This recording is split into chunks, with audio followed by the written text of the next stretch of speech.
സർവകലാശാല വിദ്യാഭ്യാസം മുന്നോട്ടാണോ പിന്നോട്ടാണോ എന്ന ആത്മപരിശോധന ചെയ്താൽ പൂർണ്ണമായും സംതൃപ്തി നൽകുന്ന ഫലമായിരിക്കില്ല ലഭിക്കുന്നതെന്ന് കേന്ദ്ര സഹമന്ത്രി കെ.സി. വേണുഗോപാൽ.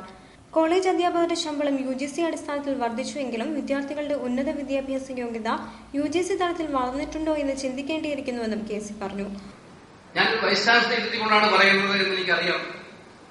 പക്ഷേ നമ്മുടെ സർവകലാശാല വിദ്യാഭ്യാസത്തിന്റെ ക്വാളിറ്റി ഓഫ് എഡ്യൂക്കേഷൻ മുന്നോട്ടാണോ പിന്നോട്ടാണോ എന്നുള്ള ആത്മപരിശോധനയ്ക്ക് മുൻകാല അധ്യാപകരിവിടെയുണ്ട്, ഇപ്പോഴത്തെ അധ്യാപകരുണ്ട്. ഒരു സമഗ്രമായ പരിശോധനയ്ക്ക് വിധേയമാക്കിയാൽ പൂർണ്ണമായും സംതൃപ്തി നൽകുന്ന ഒരു ഉത്തരം കൊടുക്കാൻ കഴിയും സർവകലാശാലയ്ക്ക് എനിക്ക് തോന്നിയിട്ടുണ്ട്. കേരളത്തിലെ കലാലയങ്ങളുടെ ചിത്രമെടുത്ത് പരിശോധിച്ചു നോക്കിയാൽ നമുക്ക് അന്താരാഷ്ട്ര നിലവാരങ്ങളിലേക്കോ ദേശീയ നിലവാരങ്ങളിലേക്കോ എത്തപ്പെടുന്ന കലാലയങ്ങളുടെ എണ്ണം കുറവാണ് എന്നുള്ള വിമർശനങ്ങൾ ഞാൻ മാറ്റിവെച്ചുകൊണ്ട് പറയുന്നതല്ല.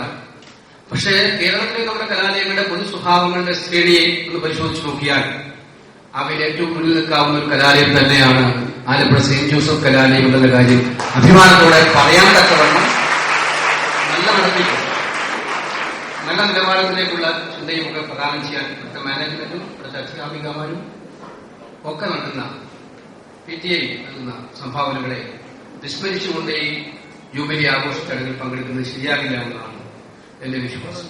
ആലപ്പുഴ സെന്റ് ജോസഫ് വനിതാ കോളേജ് വജ്ര ജൂബിലി ആഘോഷങ്ങളുടെ ഉദ്ഘാടനം നിർവഹിച്ചു സംസാരിക്കുകയായിരുന്നു അദ്ദേഹം. കനോഷ്യൽ ഡോട്ടേഴ്സ് ഓഫ് ചാരിറ്റിയുടെ സൗത്ത് സോൺ മേധാവി ജെർട്രഡ് മൈക്കിൾ അധ്യക്ഷത വഹിച്ച ചടങ്ങിൽ MG university vice chancellor A.V. George മുഖ്യപ്രഭാഷണം നടത്തി. College principal sister Janet Augustine, father Christopher Athusseril, Abraham Arakkal തുടങ്ങിയവർ സംസാരിച്ചു.